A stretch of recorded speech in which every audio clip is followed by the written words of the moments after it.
All right. I'd like to thank everybody for coming. We'll go ahead and call the meeting to order. And at this time, I'd like to introduce Boy Scout Troop 12 from St. Luke's to come present the colors this evening and lead us in the pledge. Do you want to move it? We could put it up.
Thank you, gentlemen. Appreciate it.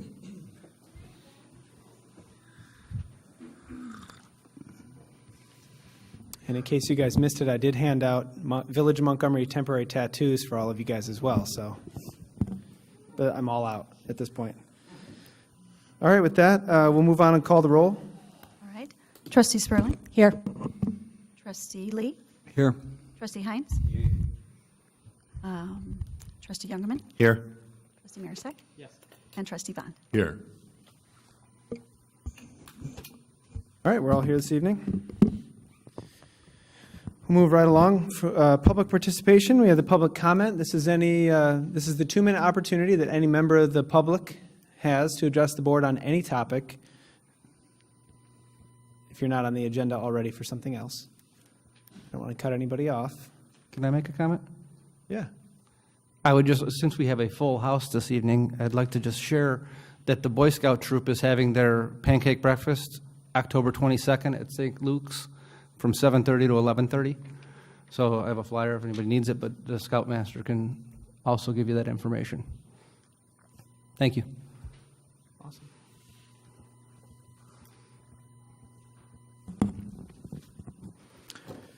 All right, move on. Item B was the Boy Scout Troop 12. So thank you again for coming. And I know at some point we'll see you guys in the future. And you guys can stay for the entire meeting, but you certainly don't have to, okay? And that goes with everybody else after your item on the agenda. I'll move on to item C. We have swearing in of Officer Paul Godino. And with that, I'd like to ask our Deputy Chief Armando Sanders to come to the podium and give us the introduction.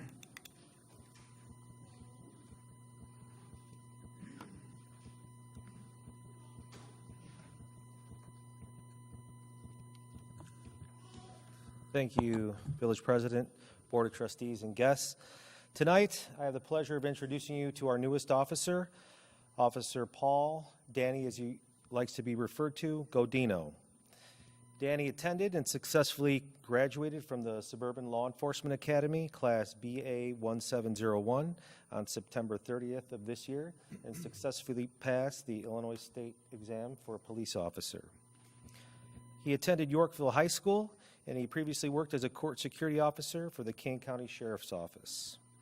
And it's been his lifelong dream to be a police officer, and I'm sure that's in the Village of Montgomery. In attendance this evening is his wife, Elizabeth, who is expecting their first child in April, so congratulations.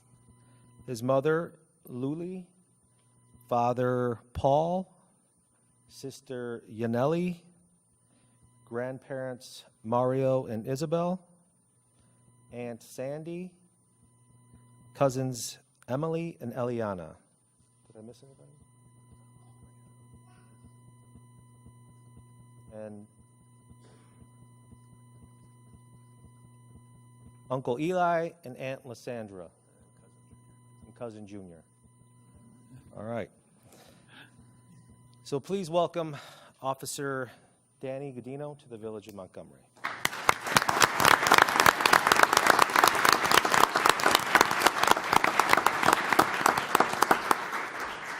mayor will be swearing him in, and his wife Elizabeth will then pin his badge on it.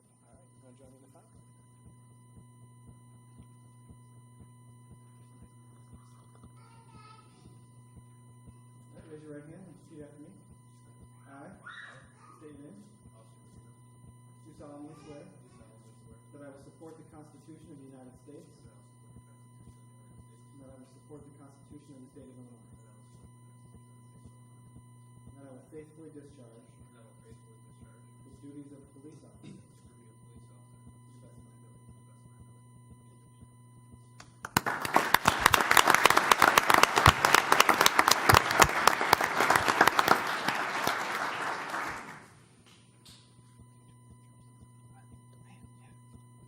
I get out of the way for these pictures, though.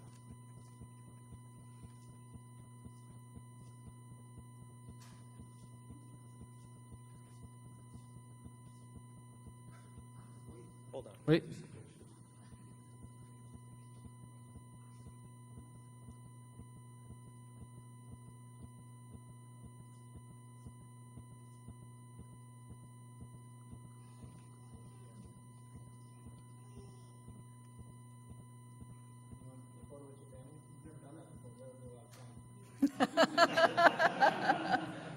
Make sure Junior's in there.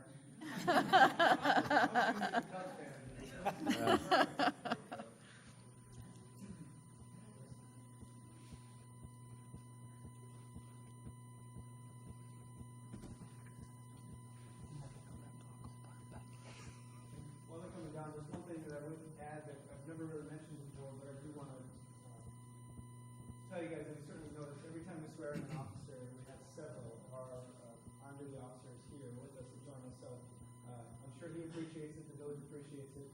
We've never mentioned it before, but certainly sends the right message, I believe. All right.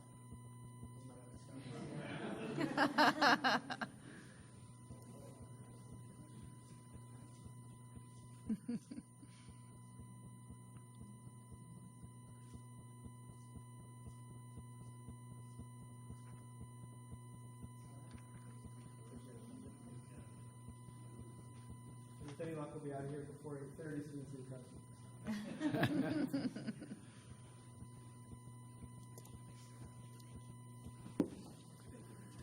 Congratulations.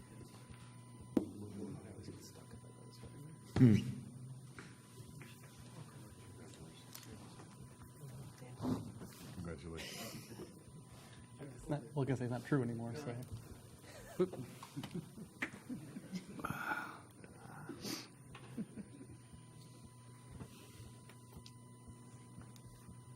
Thank you, Mayor.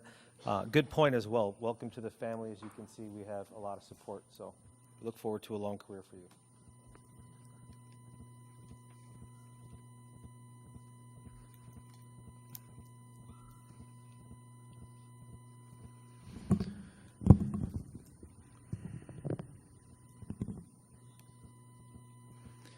All right, with that, we'll move on. At this time, I will invite Lulu Blacksmith from Waubonsie Community College to come to the podium and address the board. Thank you for coming.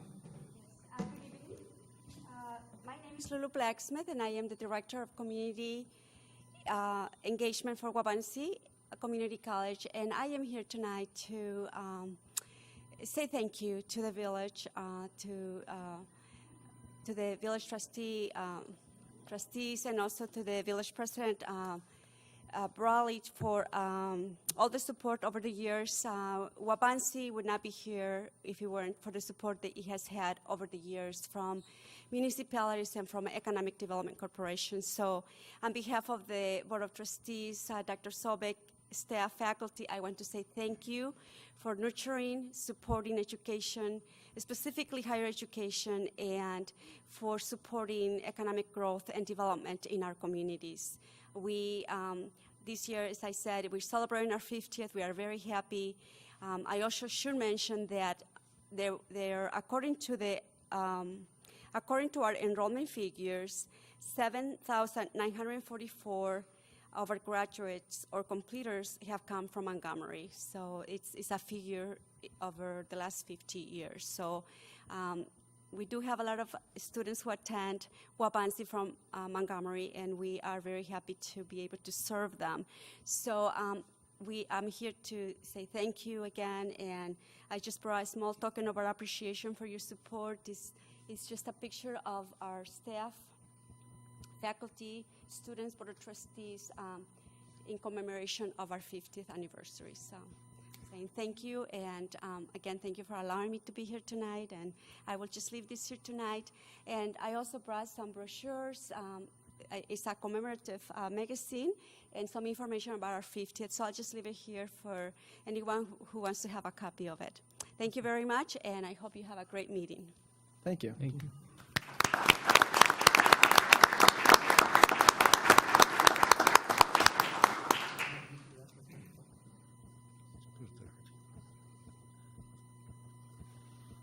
Thank you.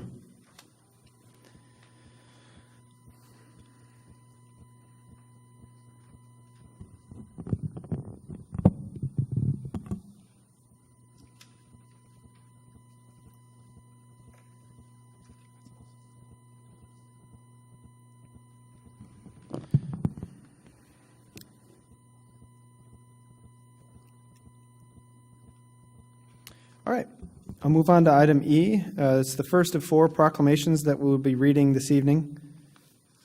Let me make sure I get to that right one. The first proclamation this evening is of local interest in Montgomery. This is recognizing the Montgomery Public Works graduates of the Illinois Public Service Institute class of 2016.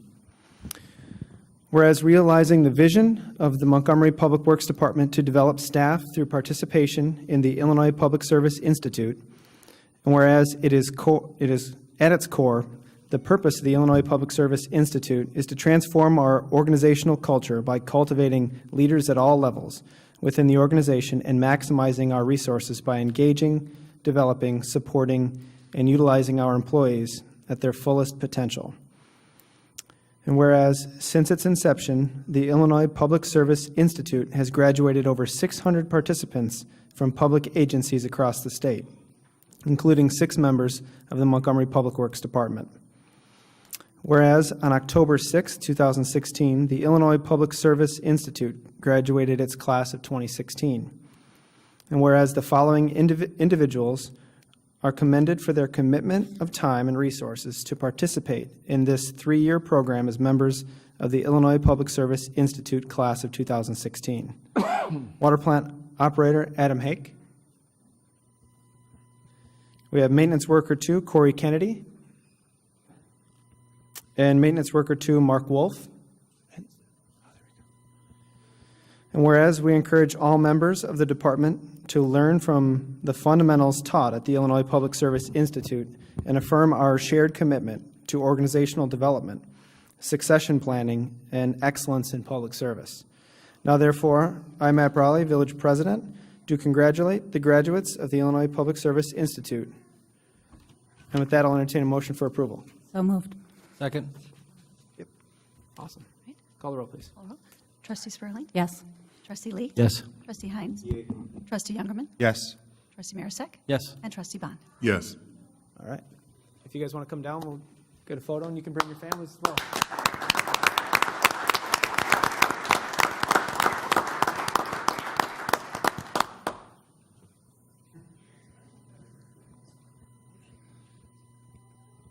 Yes. The one thing that the proclamation doesn't say is it takes these guys away from their family for a solid week. So I've done that from time to time, and I know that puts a nice strain on the family. So for the families that are here as well, thank you.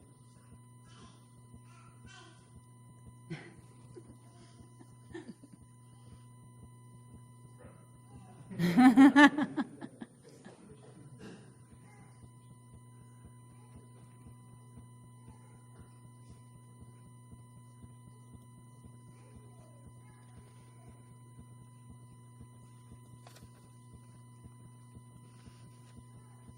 don't know why this is on here twice. You don't have that.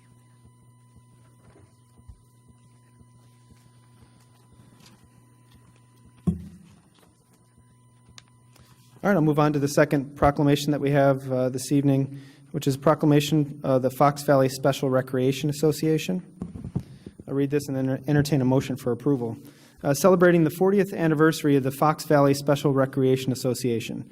Whereas the Fox Valley Special Recreation Association, or FVSRA, was formed in 1976 to serve the residents with disabilities from the Fox Valley, St. Charles, and Geneva Park districts.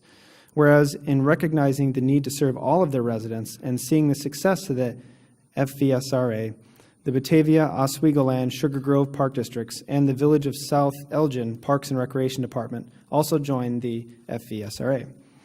And whereas over the past 40 years, the FVSRA has provided year-round recreation opportunities for residents of all ages and abilities so that they may develop friendships, increase leisure skills, enhance self-esteem, improve overall fitness, and experience active lifestyles. And whereas over the past 40 years, the FVSRA has grown from offering one program to providing comprehensive recreation and leisure services for more than 27,000 registrants.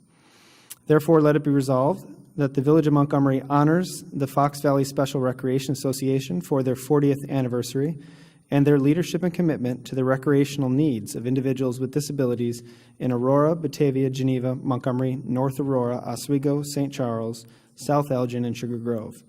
Now therefore, I, Matt Brawley, President of the Village of Montgomery, do hereby congratulate the Fox Valley Special Recreation Association on 40 years of service in providing recreation programs to enrich the lives of individuals with special needs. So moved. Second.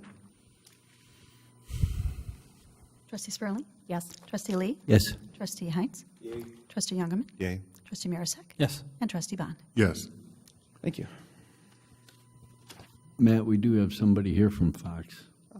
That's awesome. Yeah. Do you want to come down and address the board?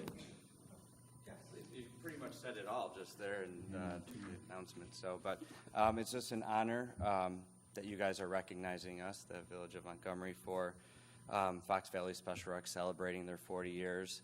Thank you so much for this opportunity, and we look to celebrate at least another 40 more, if not more. So thank you so much for having us today. Really appreciate it. Thank you. I'm not very photogenic, but thank you so much. You are today.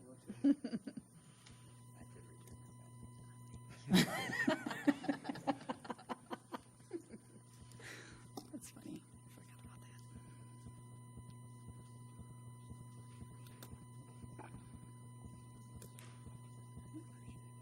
Thank you. Thanks for coming.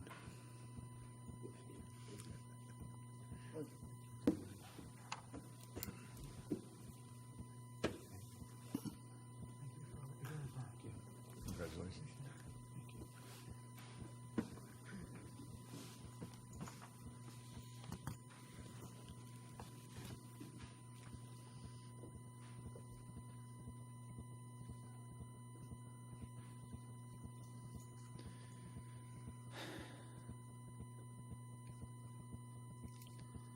All right, I'll move on to the next proclamation that we have this evening, which is Breast Cancer Awareness Month. And whereas since the awareness program began in 1985, mammography rates have more than doubled for women age 50 and older, and breast cancer deaths have declined. Whereas the National Breast Cancer Awareness Month seeks to increase public knowledge about the importance of early detection and treatment of breast cancer. And whereas many women still do not utilize mammography at regular intervals, even though research indicates it's the best available method of detection.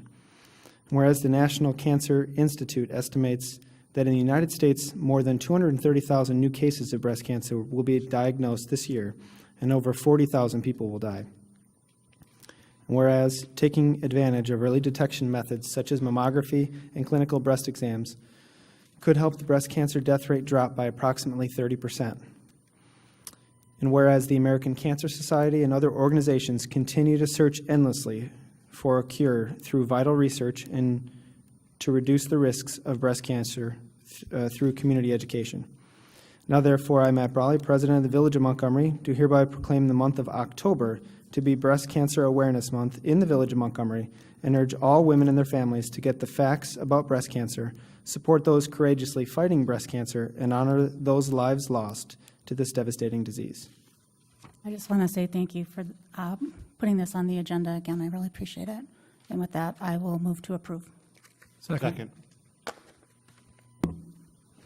Trustee Spurling? Yes. Trustee Lee? Yes. Trustee Heinz? Trustee Youngerman? Yay. Trustee Marisak? Yes. And Trustee Bond? Yes. Thank you. Awesome, thank you. And I trust that you guys have seen the badges that the city of Aurora will be using this month. Did you see those on Facebook? They're pink badges. I thought that was pretty cool, so. All right, we'll move on to the last proclamation, Domestic Violence Awareness Month. Whereas domestic violence crimes, ranging in severity from simple assault to homicide, occur with alarming frequency. And whereas thousands of children witness domestic violence against a caregiving parent each year, putting them at risk for long-term physical and mental health problems, and increasing the likelihood that they will become perpetrators or victims of domestic violence themselves. And whereas the effects of domestic violence reach far beyond its victims and perpetrators, causing disruption in our schools, places of work and worship, and neighborhoods. And whereas as individuals and as a community, we need to increase our capacity to deal with domestic violence, supporting domestic violence victims in their quest for safety and dignity, and holding perpetrators accountable for their behavior. Now, therefore, I, Matt Brawley, President of the Village of Montgomery, do hereby proclaim the month of October to be Domestic Violence Awareness Month in the Village of Montgomery, and urge our citizens to work together to eliminate domestic violence from our communities. So moved. Second. Trustee Spurling? Yes. Trustee Lee? Yes. Trustee Heinz? Trustee Youngerman? Yes. Trustee Marisak? Yes. And Trustee Bond? Yes. Thank you.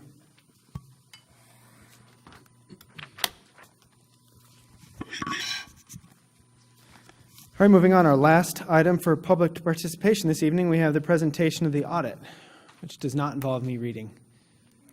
So with that time, I'd like to turn it over to our Director of Finance, Justin Van Voren, for a summary. Thank you, Village President Brawley. With us tonight is Jamie Wilkie, partner with Lauterbach and Naaman, who will be presenting the audit for the fiscal year ended April 30th, 2016. We would ask that the board accept and put on file the financial statements after the presentation. At this point, I'll turn it over to Jamie. Good evening. Thank you. You should have in front of you this evening a large bound document as well as a smaller bound document. I'll start with the larger document with the pictures on front, so if you have that handy, I will provide page number references briefly this evening. First of all, from the board's perspective, this is about a 6-month process from start to finish. We start with planning meetings, the bulk of our testing or field work, and then entering into our draft phase of the financial statements.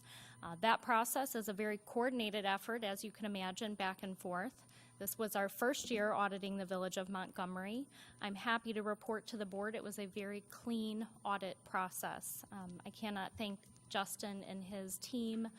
They do an excellent job preparing for the audit. I will tell you, we came in and did not find any material adjustments that were required to get the statements up to standard. I can tell you that is also not the norm for most municipal audit engagements, so that should be a clear indication of the amount of work that's put in to prepare for the audit for us to come in and do our testing. So thank you, Justin, and to the rest of the staff. You'll also find that noted within the audit opinion. You'll find that on pages 1 and 2 of the document. So if you flip back probably about 10 pages or so, you should see 2 pages at the bottom, pages 1 and 2, provided on our letterhead. The village received a clean audit opinion for the 12 months ended April 30th.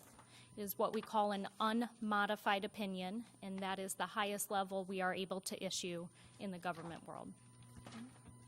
I also want to point out that the village received the Certificate of Achievement for Excellence in Financial Reporting. That is, in fact, for last year's audited financial statements. So I can't take credit for those, but we will obviously be submitting the report again this year. That is a third-party independent review of the financial statements. They go through about 1.5 inch thick checklist on an annual basis, and that is really the highest level reporting that there is in the government world. So again, another kudos kudos to the staff and to the board for participating in that program. It's very highly looked upon by your bond rating agencies and those types of users of your financial statements. So again, another great certificate award, and we will be submitting this year's audit as well for that recognition. Okay. Immediately after the audit opinion, you should see a divider page labeled Management's Discussion and Analysis. From the board's perspective, this is a very important piece of the document. It's a very large document. There are a lot of numbers and disclosures. Certainly, you could get kind of lost in some of the pages as you make your way through. So I want to point out this section because it is what I consider to be the executive summary to the audit. It is, in fact, prepared by management. Lot less technical terms, so really from the layman's perspective, trying to capture some of those key transactions for the year. Overall, you'll see some of the highlights with regards to revenue trends and expenditures, investments in capital assets for the year, as well as long-term debt activity. So Justin's done an outstanding job of capturing really within 13 pages kind of the core transactions that affected the finances of the village for the year. I would encourage the board to read that in detail. I do want to point out at a very high level the results of the general fund, the main operating fund for the village. The general fund ended the year with about a 44% reserve, so that's just over about 5 months on hand as we end the fiscal year. The last section I want to point out is actually all the way to the back of the report, and that's going to start on page 136. Page 136 starts our statistical section. This is actually a required section for that Certificate of Achievement award. And what you'll find here are all kinds of 10-year trend tables, starting with financial data on page 136. And as you work your way through those statements, you'll also find information with regards to property taxes for the last 10 years, long-term debt activity for the last 10 years, operating indicators, number of employees, all kinds of information that you'll be able to find at the back half of the report here. As you're reading that management discussion and analysis, our executive summary, this is kind of nice to have handy because if you have the question of, well, what did we look like 5 and 10 years ago, you're going to be able to pull out that information starting on page 136. I would be happy to answer any specific questions that you might have on the larger document. Overall, a very clean audit. We have nothing to report to the board as far as internal control issues, disagreements with management, a very clean process in year one.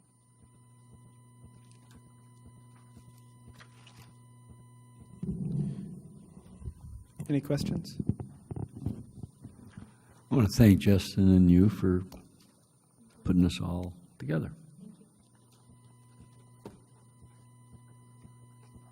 Certainly appreciate it. Thank you for coming. The smaller bound document does provide some general housekeeping recommendations we made this year, just 2 very minor comments. One with regards to some deficit fund balances, so just a recommendation that we continue to monitor those. They are special service area and TIF in nature, so the nature of that activity, sometimes at the front end, we end up in a deficit position, and obviously as the life of those goes on, we hope to then go into that surplus, but we do like to point those out to make sure they're still on radar each year. And then the second comment, again, just a housekeeping comment with regards to funds over budget. You certainly had revenue sources to provide for those as well as existing reserves, but we always like to make sure that those are pointed out as part of our housekeeping comments as well. Thank you. Awesome. Thank you. Appreciate it.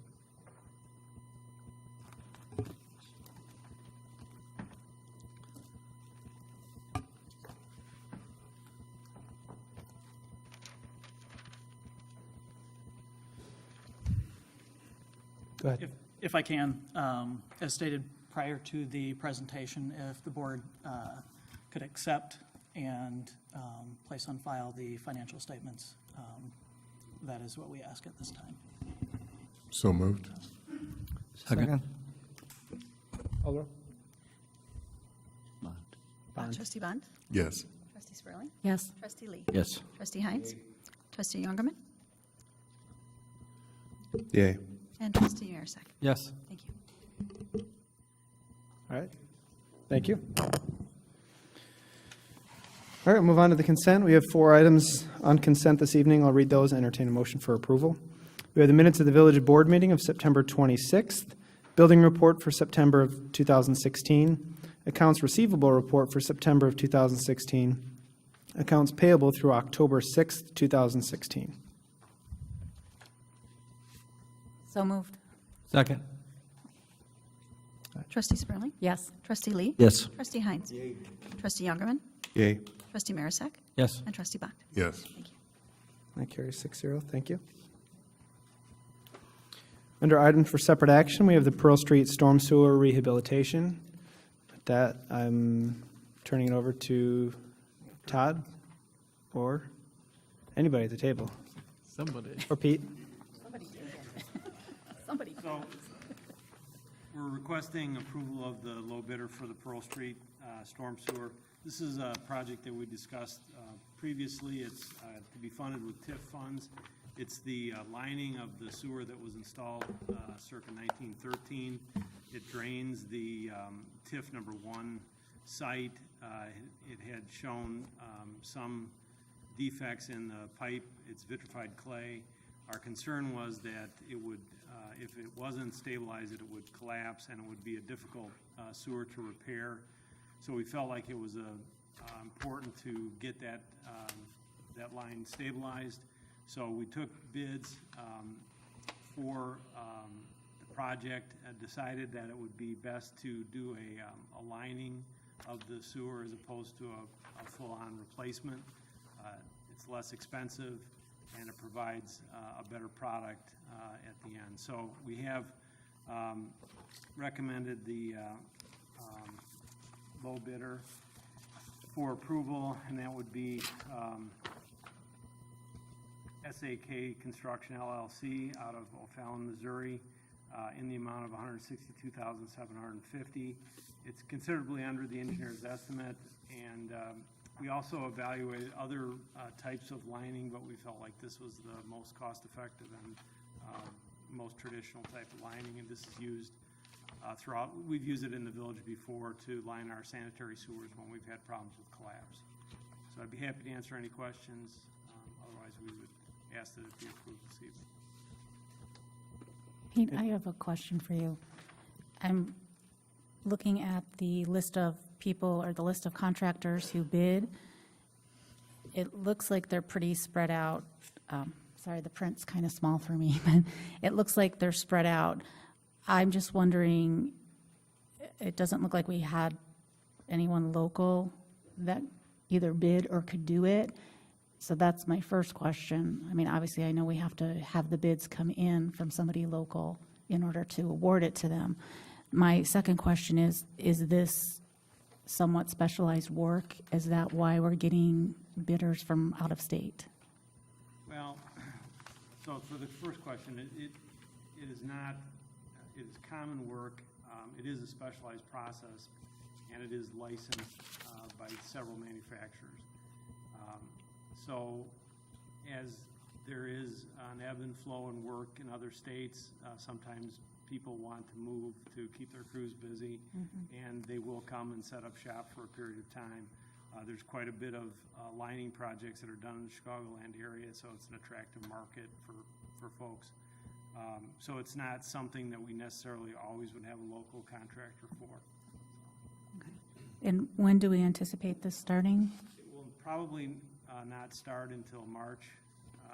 And one of the reasons we were able to get a attractive bid was when we're out for bids, we try to take a pulse of the bidders, and what we found was that initially we had a shorter completion time, and we found that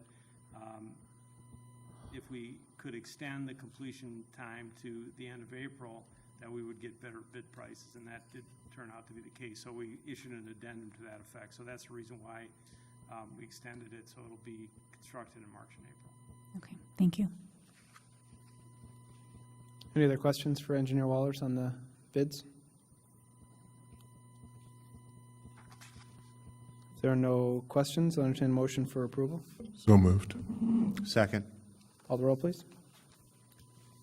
Trustee Bond? Yes. Trustee Spurling? Yes. Trustee Lee? Yes. Trustee Heinz? Trustee Youngerman? Yay. Trustee Marisak? Yes. Thank you. Carries 6-0. Thank you. Moving on, we have Plan Commission recommendations. Director Young. Thank you, Mr. President. Tonight, you have before you Plan Commission recommendation on 2 items related to an applicant's request for 1415 Boer Avenue for a construction operation. The property in question is vacant at this time. It is zoned M2. The applicant wishes to establish a structure here for his company and then also a storage yard.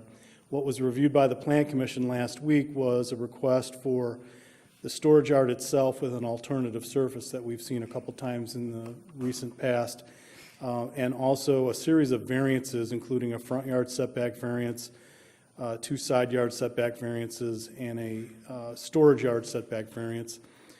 Since that time, the applicant has submitted just this morning a revised site plan that addresses all but one of the requests for setback variances and will now plan to pave the storage yard itself, so there'll be no alternative surface involved if the operation goes forward. Last week, however, the Plan Commission saw a different site plan and made a recommendation to deny both the special use itself and the variances that were requested before the ZBA. All that's on the agenda tonight is your acceptance of their recommendation. However, I would point out that, as I've just stated, the intended design of the site has changed greatly. So in 2 weeks, we could bring back an ordinance if it's the desire of the board to move forward with this project, and the staff would support the one minor side yard setback variation to the west. Before you tonight at your station is this revised site plan. If I could just take a minute to go through it. You see that the pink line at the top and then the pink line on the far right indicates that they are now in compliance with this design in terms of the front yard setback and the side yard setback. As I've already indicated, they will intend to pave the storage yard to the rear or the south portion of the property. So that eliminates the need for the variance request for separation from the front yard to the storage area itself. And then in yellow on the far left-hand side or the west side of the site is a reduction in the required side yard setback to a paved 24-foot concrete aisle or drive lane. The setback would be 2.65 feet. The other condition that the staff would be willing to recommend approval of the variance on is the fact that the property owner of this site also owns property that's unincorporated to the west, so just off of this site to the west. If there was future expansion or another business that wanted to go in, it's adjacent to this setback variance. So with that, I request that the commission, or the board accept the commission and the ZBA recommendations from last week and hopefully indicate whether or not we should go forward with approval of a special use for the storage itself and then the side yard setback variance. Okay. Questions for staff? Yes. This new setback that they've adjusted, is that with keeping with other setbacks that we've allowed in similar situations? Planning Commission going to be okay with that? We believe that the Plan Commission, yes, would be okay with the side yard as indicated on the west only, because we've increased the setbacks on the majority of the site itself. Thank you. A question about the use. If I'm reading the plan correctly, this is an 80-foot by 62-foot building That's correct. that's being described as a multi-tenant building? It would have the possibility of being a multi-tenant building. As I understand it right now, the applicant wishes to use the majority of the property for his contracting business. There is a truck dock that would be loaded in the front northeast corner of the property, and his intention is at some point in the future to possibly look at a permitted use within the M2 district to occupy that space. Director Young, do we know what the materials are that he's looking to store? I thought I read it somewhere, but I'm not. The applicant's here tonight, and they could probably better address that.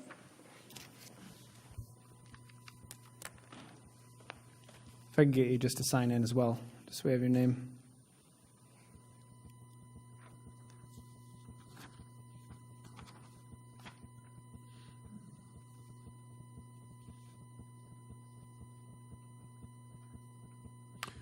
Another question in the meantime, maybe.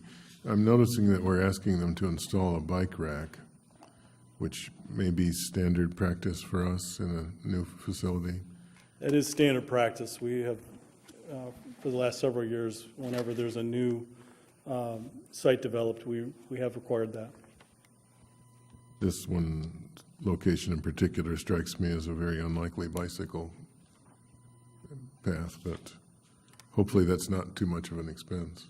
Yeah, just so the petitioner knows he can put a real cheap bike rack in there. You don't need a, you know. I'm surprised because it's an industrial park and not a lot of people go through there, Right. but it's not a big issue. We can put a bike rack. An installed bike rack costs about $450. Yeah.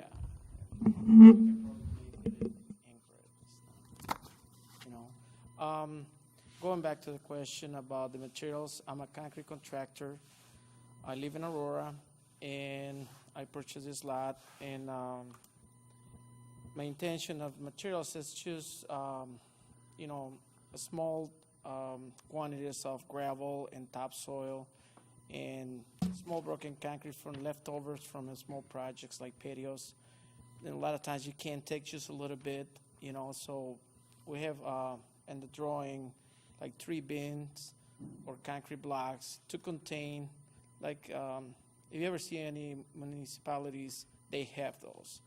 And that's basically it. It's not gonna be, you know, a large amounts. It's just no more than 1 semi. It will not exceed 1 semi per bin. So, Could be described as landscaping material then? No? not really.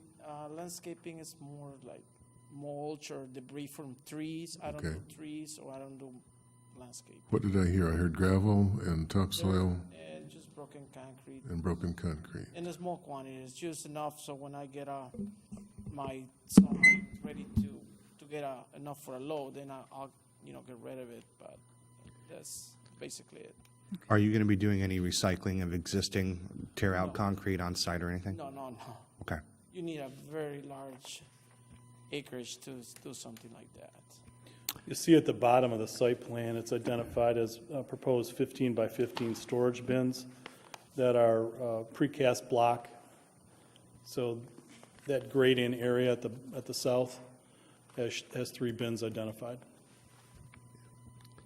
You mentioned at the planning meeting about maybe renting in part of those other 2 spaces, one to your mechanic. Is he going to do outside work or strictly on your stuff? No. Inside our stuff, and he works in somebody else's equipment too. Works on both. You also mentioned a landscaping company at the planning commission. I didn't, not landscaping. Okay. You were asking about mulch, and I said, no mulch. That's not my intention. Okay. Thank you. All right, if there are any other questions, I appreciate you coming this evening. I also really appreciate you kind of working with the village and staff on bringing these more into conformance, the setbacks and that. If it pleases the board, what I think would make some sense tonight is we can accept the Plan Commission recommendations, which is non-binding. We're just accepting the recommendations. And then we would add this to our next meeting for discussion on the one variance item. That would give, I think that would give staff and Jared a little bit of time to review the site plan we just got today, update his report, and then we can discuss it in 2 weeks. Does that work? Motion to, would you like a motion? Yeah, to accept the, and I Motion wrote to- these down just so we have them in the record. It's technically 4 items that we're accepting the recommendation of. PC 2016-025, special use. We have ZBA 2016-028, 029, 030, 031. Can we do them all together? Yeah. It's not an ordinance. Doug? Motion to approve the, are we motioning the planning commission first? Yes. Accepting, Accepting the planning commission's recommendation for special use. I will second. Any discussion? Call the roll. Trustee Marisak. Yes. Trustee Bond. Yes. Trustee Spurling. Yes. Trustee Lee. Yes. Trustee Heinz. And Trustee Youngerman. Yay. All right, so with that, in 2 weeks' time, we'll discuss the single variance item. It gives us some time to actually, to think about it a little bit before then. Do I have to assist the meeting, or I don't think you have to attend. It's sometimes helpful if you do, but I really appreciate it. Thank you. thank you. very much. Thank you.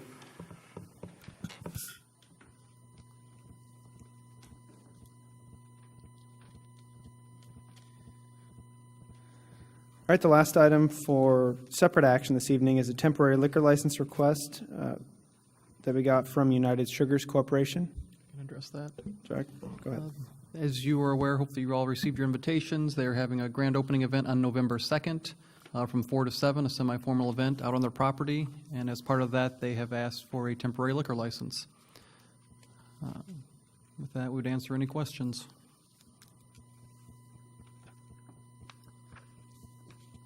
Any questions of staff? Generally speaking, if we get temporary liquor license requests from time to time. If it's one that we've seen before, it doesn't come before the board, we just issue that. We haven't seen this before, thus it comes to the board. Motion to approve. Second. Call the roll, please. Trustee Bond. Yes. Trustee Spurling. Yes. Trustee Lee. Yes. Trustee Heinz. Trustee Youngerman. Yay. And Trustee Marisak. Yes. And that carries 6-0. Thank you. All right. Now this is the reason why everybody came tonight, the water study. I see Jeff Freeman's here. That's excellent. So with that, I'll turn it over to our engineer, Pete Wallers. Thank you, Mayor Brawley. So this evening, we want to ask the board to consider giving consensus to the water study so that we can complete the study. We've talked about this in the past a couple of times. There are several alternatives that can be considered. What the other communities have done is more or less ranked the alternatives, with the joint facility being ranked as the preferred alternative or the first alternative, and then their own plant or their own facility as being the second alternative.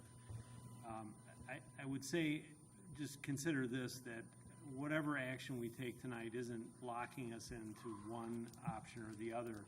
We're going to have a long period here of review and time to consider. There's a lot of steps that need to be taken yet, and it may be, from a staff perspective, what we're recommending is that we start with the joint facility because it gives you the most options. And if we start down that path, if the governance that's discussed with the other communities isn't acceptable, if other elements of the process don't appear to be acceptable to the village, well, then you can pull back and go to the second alternative, which would be your own plan. I don't think you lose anything by going with the joint facility, and I think it's important to explore that further because there's some order of magnitude and economies of scale that are gained from participating in a combined effort, even if it's just initially, as we talk about demand management and governance and things like that. I think there'll be some things that we'll learn. And so from our perspective, while I think the important thing is that we're recognizing that the deep aquifer is not going to be the supply forever. When we have to start building that plant or that alternate supply, that's not determined. I would be surprised if it happens if we start in the next 5 years. I think the first years here are going to be spent on discussions of governance and land acquisition. But what we're also recommending is that we monitor water levels, we monitor water use in all the three communities so that when we start to see trends that indicate that, look, now the water levels are starting to get to a point where we're concerned about water quality, we're concerned about pumping, then perhaps it's important to move to the next element in the implementation schedule that's included in the report.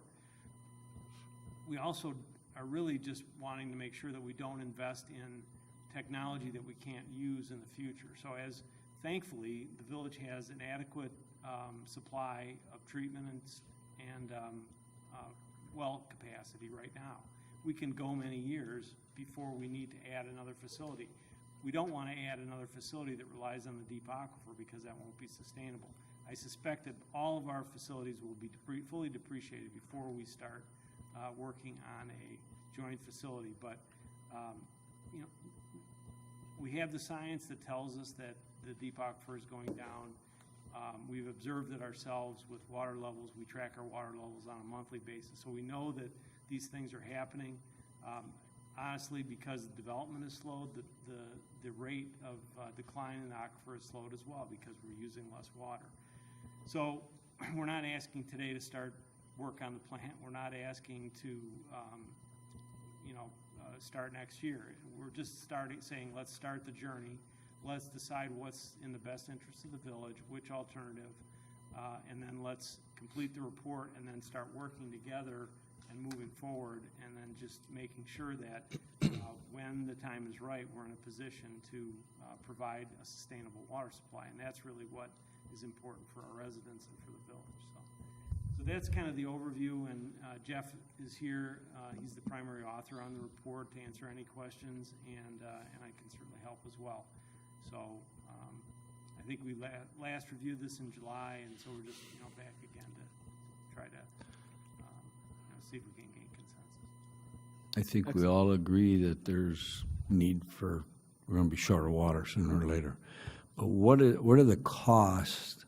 What costs are we talking here? Especially when you say you move on to the next level and you move on to the next level, where's the cost going to be at? Like right now, and then like years That down was the my road, question or as well. How far down the road, once we start down this road, do we have to begin to divide up costs between the villages and that sort of stuff? So how I would look at it is, I think that the next potential expenditure would be if some parcel became available that was in an area that we thought would be a future site for a river water treatment facility, that you may participate in land acquisition cost. I think any agreement that you would enter into would have clauses in. Someone's going to need that site, whether we do a joint facility or whether one community goes alone. So there'll be a need for that land, and the sooner that's secured, typically the better, because if somebody builds on it, you don't want to have to condemn it. You want to get it when it's available if the opportunity presents itself. So I think that would be the first potential that you'd have is that you would jointly acquire land. The agreement would have to be worked out so that there's an out clause that if you wanted to get out of the partnership, you'd have some ability to sell your interest. That would have to be sorted out by the village attorney and village administrator. That would be what I would see as the potential next step, and that would obviously come back to the board to approve or not approve that type of agreement. From then on, it's mostly planning costs. So exploration of a governance system. There are many options out there that have been used in the Chicagoland area. The Jawas operate under rules that can be evaluated. There's water commissions. It could be a simple intergovernmental agreement between the three communities. That would have to be explored. And then you start moving into, I think, really just on either a 6 months or annual basis, getting the community together to evaluate where the aquifer is in their particular community. Are they seeing any changes in water quality? Things like that. And then you might move on to water quality testing in the Fox River. And now we can get you costs for that as well, Trustee Youngerman. But those would be the type of costs. So they'd be, I don't want to say they're nominal because they're costs, but they're not going to be huge costs. We're quite a ways away, in my opinion, from actually getting to a point where we're going to say it's time to do, pilot testing. I think we're, just from what we're seeing with water levels, I would say, 5 years would be a surprise to me if we got there even that soon. I think it'll be longer than that. Because what we're seeing is already, the per capita consumption, it seems to be trending down.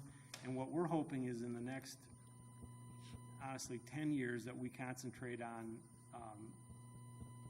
reducing any of our water loss that we might have in the system and getting our per capita consumption done so that when you do go to build a plant, then the footprint is a lot smaller because you don't have to build as big a one. And I think if all the communities work together with that same goal, it will be an advantage. So I don't think we're locking into any significant costs over the next 3 years, other than perhaps land acquisition. Thank you. And one thing I would mention on that is per the timeline that you have in there, this is what I would think to be the quickest timeline that we could have would be 10 years.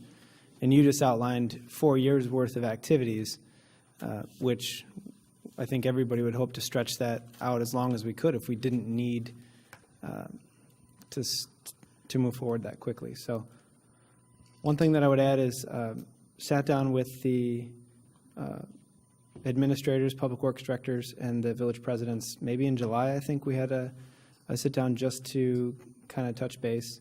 I'm very supportive of the idea anyway of going with them, but I think what I left there with was a sense of partnership, that we're all in this together, that nobody is trying to work any deal different from anybody else. It's just a group of people that are trying to do and explore to see if this is the best option for us. So we talk a lot about the regional approach to solving some problems when it's appropriate. And so I think this puts us tiptoeing down that path, but it also sends a message to our residents and everybody that we're cognizant that the aquifers will dry up eventually, and we need to get onto river water at some point. So I know Teresa had some questions several months ago that staff had provided answers to. Remember? You don't remember your questions? But those are the only questions that we've received. I haven't Are you really asking me seen. if I remember those questions? I No. do not. But the answers must have been sufficient, so. I would say they were. So we're not taking action on this tonight. I think staff's looking for direction to finalize the report.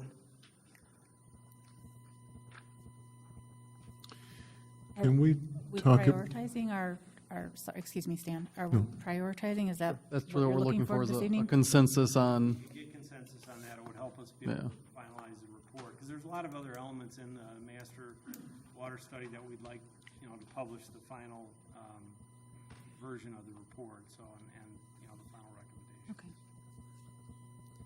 Stan, did you have a question? Well, I may have missed something, but I don't see the development of the governance model in a timeline fashion. So, part of the difficulty, trustee Bond, is we haven't, finished the report, so you don't have that in your hand, but in the presentations that we did make, the implementation schedule is included. Yeah, that's just numbers. We're gonna have to go back and review some of that, but this is the first item on there is governance review. So there's 2 years that are allocated for that. That would be our first step, As I say, the other thing that could come into play would be land. land acquisition, okay, Yes, but I would think that those two things would be okay. happening kind of simultaneously. Yes. The water quality testing would be later? 4 years, 5 years? Expressed interest in perhaps starting that now, and I think that's prudent. The more information you have, the better, and what you're trying to do is build as long of a history of water quality as you can, so that when you go to treat and pilot test, you have a better idea of what particular constituents you're trying to remove. So we would probably, when we get into the budget for next year, we'll probably suggest that you allocate some funds to participate in a water quality testing. We haven't worked out the details on that. And again, that would come back at budget time for your consideration. And that's something that we would likely do if we did option 1 or 2, because we want our own data anyway. We'd want data for no matter what, so. Yeah, some of the information that could be derived as part of the group activities is probably going to be reusable if you decide later to break off and go a different direction. What's a round figure for that in our budget? We started to estimate around 50 to 60,000 Oh. a year, but then we're dividing by multiple communities. Okay. In some years, we may want to hit some items like infrastructures, and then it's a little more expensive. We would be strategic on how we set that up. We believe that it makes sense for a multi-year approach, because we want to hit different seasons, different flow ranges, depending on the Fox River. Every year, you're not going to get the flow